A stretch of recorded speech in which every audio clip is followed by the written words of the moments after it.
Waheguru Ji Ka Khalsa, Waheguru Ji Ki Fateh. Welcome to this segment of Coach Gurbani. We recite the 21st Ashtapadi or chapter from Gaudi Sukhmani, Mahalla Panjwa. And in this salok, the prologue, the fifth Nanak, Guru Arjan, is asserting what I consider to be a fundamental plank of Sikhi. The assertion is the oneness of all creation, that the one is simultaneously manifest and unmanifest. That Ik Oankar is a field where there is the inert consciousness and its active kinetic energy at the same time. Ik and Oankar, that expresses itself again as Sat, the world of phenomena, and Nam, the world of meaning behind it. And the salok is read, Sargun Nirgun Nirankar, Sun a-sabad-a-day, आपन किया नानका आपे ही फिर जाप. The formless is both manifest and unmanifest. It's the seed of creation and it is the energy that expresses creation. But itself, it remains in absolute awareness, Ik. Sun samadhi, inert. There is no activity there. And then it expresses itself as sabad, and then watches its handiwork. Apan kiya nanaka, ape hi fir jap. So Sargun Nirgun Nirankar, the transcendent, the immanent, it is always together. That's something for us to remember. As for those of us who subscribe to Gurmat, this is a fundamental assertion within Sikhi, that it is all one. Because there are systems out there that posit the existence of two eternal principles. Purush and Prakriti, for example, of the Sankhya system. But that is not what Sikhi, the outlook of Sikhi. So we have to remember Sargun Nirgun Nirankar Sun Samadhi Aap. It is in all states. It is that one. And then the Guru poses some very important questions. He's talking about how did creation come about? What existed prior to creation? What was going on when this one was in its Sun Samad, in its inert state? How could there be all of these things? Where were all of these things, these ideas, these notions? Where were these things? Where were we as individuals before that? So let's see how this unfolds. In the first stanza of the chapter, if you will, Jab akar eh kich na drish deta, when there was no form, then how could there be sin and virtue? Paap pun tab kah hota. When the Creator was in a state of undifferentiated consciousness, what I have been referring to as inert, when expansion hasn't begun, then the Guru says, how could there be any strife or contradiction? And when it had yet to manifest color and symbol, language, then who experienced happiness and sorrow? When the transcendent is by itself, then who could be there to become prey to attachment and doubt? Tab moh kaha kis hovat param. You see? And the response that the Guru gives us is Apan khel aap vartija, nanak karne har na duja. The doer, the creator, is all in one. It is the actor. There is no other. It plays its own game. And then again, in the same vein, the Guru asks, when there was nothing but the Master, jab hovat prab keval dhani, then who was in bondage and who was free? Tab band mukt kah kisko gani. When there was only the Supreme Herself, beyond reach and boundless. Now these are all ways of describing that same absolute consciousness. Different adjectives are being used to describe the same Supreme Being. And here it is saying, Jab ek hai har agam apar, boundless, beyond reach. Then who went to heaven and hell? Tab narak surg kah kaun avatar. Who manifested? What was there? When the Absolute Self was in Sahaj, its natural state, then where was the polarity of Siv and Sakt? Jab nirgun prab sahaj subhaye, tab Siv Sakt kahan kit thai. Siv Sakt is the idea, again, inert consciousness and active principle of that same one. And it also is a reference to the masculine and feminine principle. So it is asking that same question. Jab nirgun prab sahaj subhaye, tab siv sakt kahan thai. Was there this polarization? Where was this polarization of Siv and Sakt? And when jab ape aap apni jyot tari, tab kavan nidar kavan kit dari. When the light, when the self was self-reflective, then who was fearless and who was living in fear?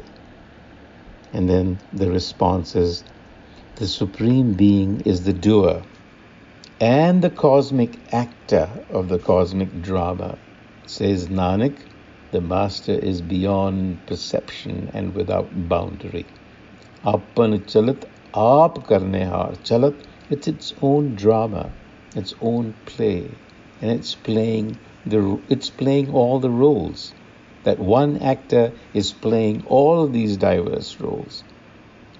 Nanak Thakur Agam Apar. So there is this repeated emphasis that the Creator is ultimately beyond our grasp. And we have to really reconcile with that idea. And he continues in the third stanza with the same questioning. Abanasi sukh apan asan tah janam maran ko kahan binasan. When the imperishable one was at ease within itself, that is to say, in an unmanifested state, then who was caught in the cycle of life, death, and destruction?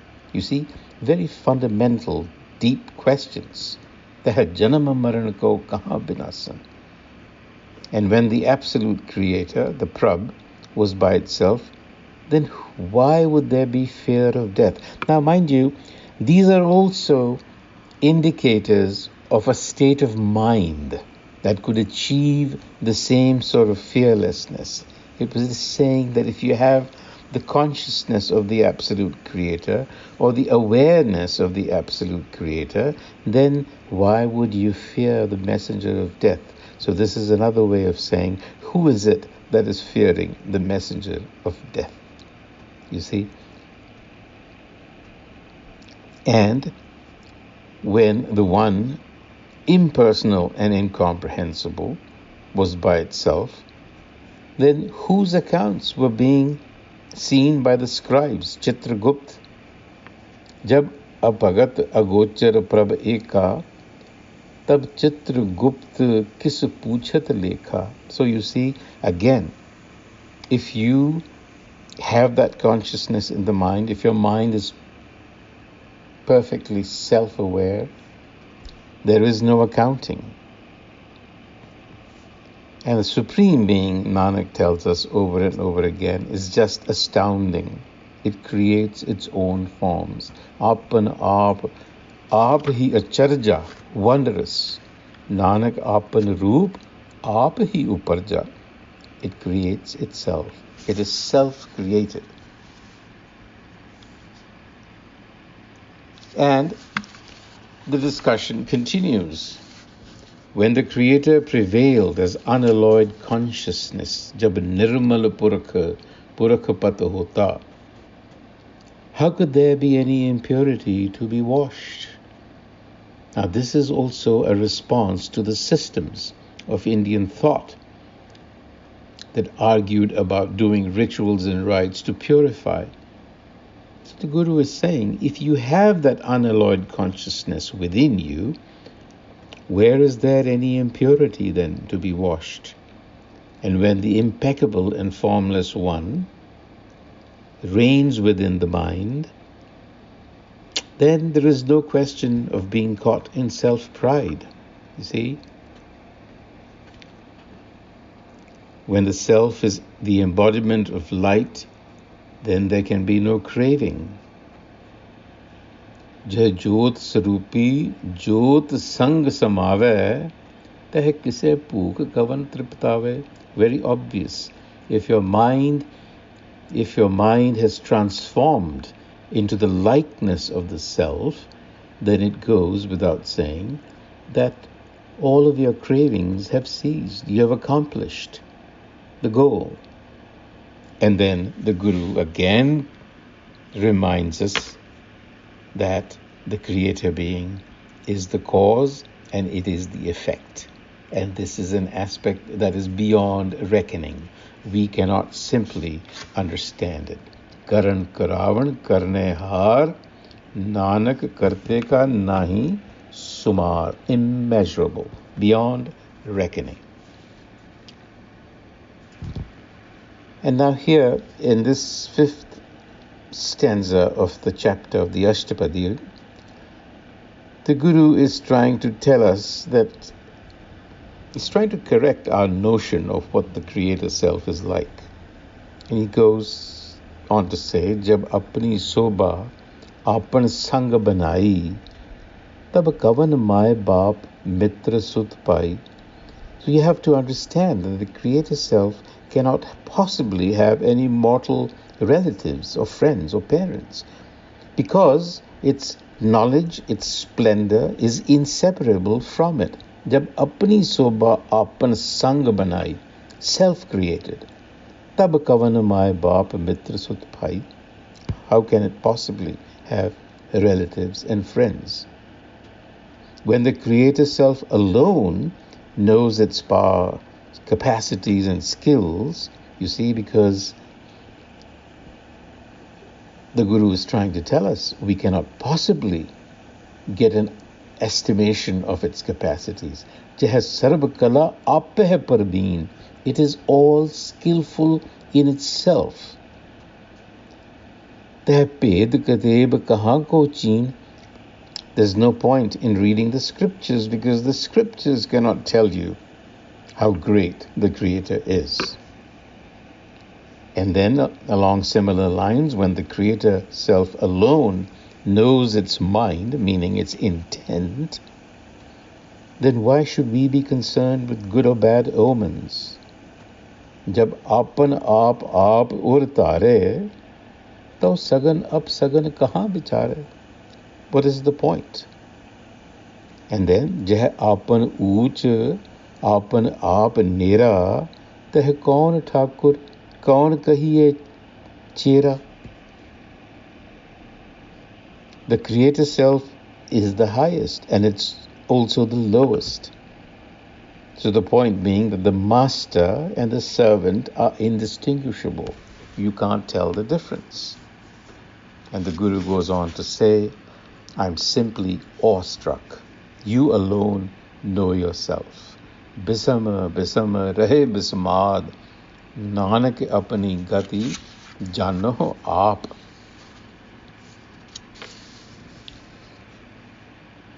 And this one that the Guru is talking about is invulnerable, it is unassailable, and it is impenetrable. Achal, ached, aphed, samaya, and it is present everywhere.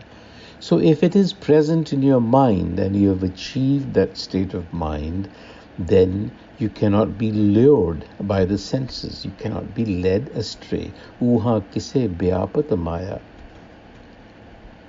Apas ko apeh ades, teh gun ka nahi parves. So the Creator is actually seeing itself in its own reflection.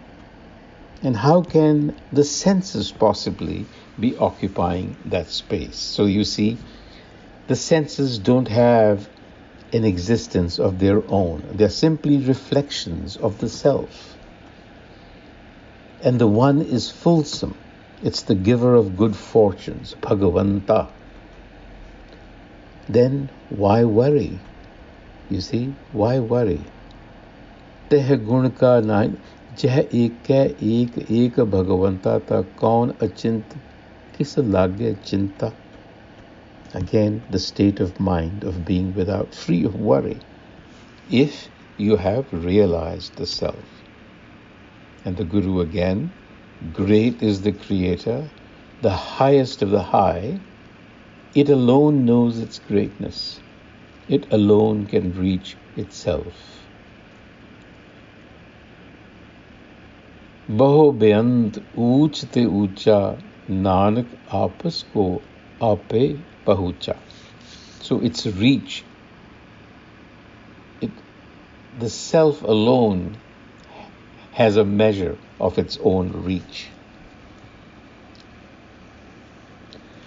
And in the 7th stanza, the Guru talks about how this expands, this self-disclosure of creation happens, and how we begin to have attachments, notions of haume, good and bad, sorrow. So you see, so far he's been saying, when there is the self itself, none of this can exist. But when it undulates itself, then this is what happens. Chah aap rachyo par panch akar, te gun mein kino bisthar. It expanded. It expands guna mein, the gunas, or the 3 inherent qualities.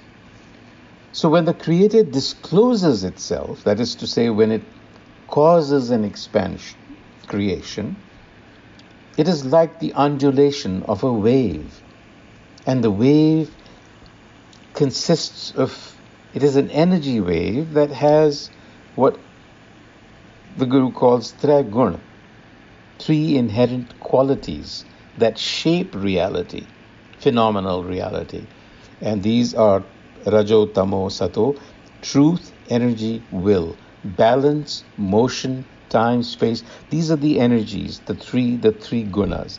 And when they come into existence, when the wave unfolds and these energies and qualities then descend or expand, then the illusion of a separate self is created.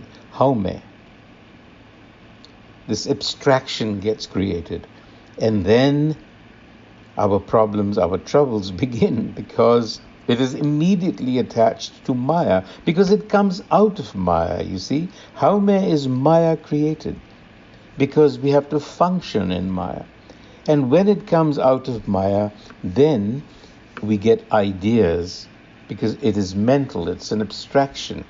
We get ideas of sin, of virtue, of heaven and hell, happiness, sorrow, honor, and disrepute. All of these ideas.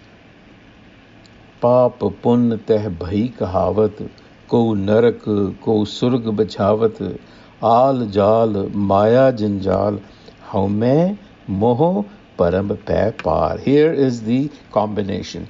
Haume is always deluded, because attachment to fleeting things is a delusion, and that delusion leads to param pe par, the burden of doubt. And then dukh sukh maan apaman anik prakar kiyo bakhyan, various articulations, the ideas of happiness and sorrow. All of this comes when the expanse occurs. But the Guru says, Apan khel aap kari dekhe. This is the creator self playing its own game. Khel sankocha, tau nanak ek. It rolls out the game, but when it chooses to, it can roll it back. In other words, it can pack up its play. Then it is by itself again. This is the game that is being played out at the cosmic level. In conclusion, Jeh Pagat, Pagat Teh Aap, wherever the unconditioned one is present, there abides the servant devotee. Again, I take you back to the salok. Sargun Nirgun Nirankar, Sun a-sabad-a-day. These are things that don't happen in sequence. They happen simultaneously, spontaneously. You see, they arise together. So where there is the one, the self, there will be the devotee servant. They just go together. This game goes together. Jai pasare pasar sant pratap, again. When the expanse occurs, that expansion brings to view the radiance of the Sant, the realized ones. In other words, this expansion is really an arena for us to become Sants. That's the game. And when one becomes a Sant, meaning a self-realized person, then that radiance, that glory is really a reflection of the self. And so the master, the Guru tells us, Ape kautak kare anand choj, ape raspo ganirjog. The master has fashioned this wondrous marvel as its playground. When the self pleases, it bestows its knowledge on the servant devotee. When the master pleases, it causes us to engage in the game. And then we go around in circles. So the Guru concludes by saying, Besumar athah aganat atole jyo bulave tyo nanak das bolle. We do as you please because we are your slaves. You are beyond computation, calculations of all sorts. You're unfathomable, immeasurable. And Nanak says, I am your slave and speak as you move me to speak. On that note, until the next time, Vaheguru Ji Ka Khalsa, Vaheguru Ji Ki Fateh.